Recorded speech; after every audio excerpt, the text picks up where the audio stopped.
बात मध्य प्रदेश की करें तो एक ऐसे नेता का जिक्र बहुत ज़रूरी हो जाता है जो अपने दांव पेंच से हमेशा सबको चौंका देता है।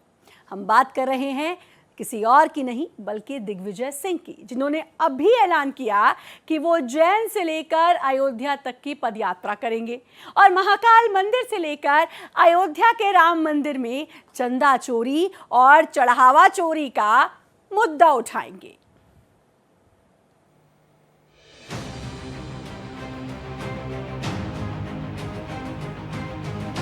दिग्विजय सिंह एक ऐसे नेता हैं जो किसी पद पर रहें या न रहें, लेकिन हमेशा चर्चा में बने रहते हैं।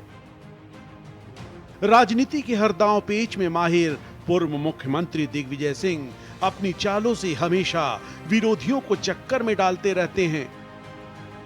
सियासी शतरंज के माहिर दिग्गी राजा की अगली चाल का अंदाजा उनके करीबी भी नहीं लगा पाते। नेताओं के नेता माने जाने वाले दिग्विजय सिंह जब मध्य प्रदेश के मुख्यमंत्री थे, तब भी ऐसे ही दांव चलकर पार्टी के अपने विरोधियों को चित करते रहे। 2003 के विधानसभा चुनाव से पहले तो उन्होंने यहां तक कह दिया था कि अगर कांग्रेस हार गई तो वो 10 साल के लिए राजनीति से दूर हो जाएंगे। कांग्रेस हारी तो दिग्विजय सिंह ये कहकर केंद्र में चले गए कि उन्होंने तो एमपी की राजनीति से खुद को दूर करने की बात की थी। इस दौरान वो चुनाव तो नहीं लड़े, लेकिन अपने लोगों को लड़वाते रहे। खुद दूसरे राज्यों में कांग्रेस का प्रचार संभालते रहे। बाद में दिग्विजय सिंह राज्यसभा सांसद बनने लगे। इस बार भी उनके मन में राज्यसभा सांसद बनने की इच्छा तो थी, लेकिन पार्टी की मन न देख खुद ही मना कर दिया। उनकी जगह मीनाक्षी नटराजन को राज्यसभा का टिकट दिया गया, लेकिन उनका नामांकन भी खारिज हो गया।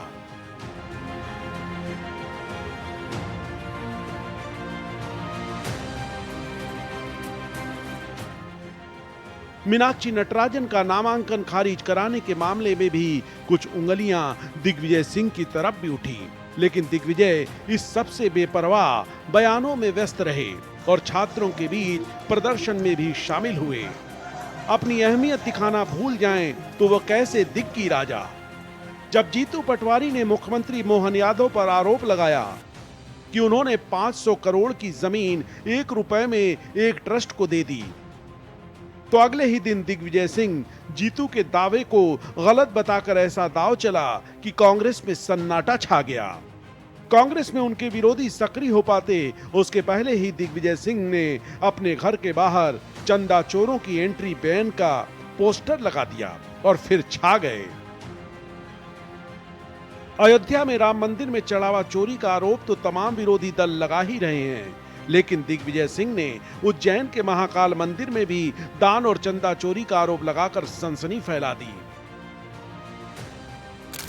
दिग्विजय सिंह 20 अक्टूबर से उज्जैन से अयोध्या तक की पदयात्रा करने का ऐलान कर चुके हैं। दिग्गी राजा ने इसे गैर राजनीतिक यात्रा बताया है।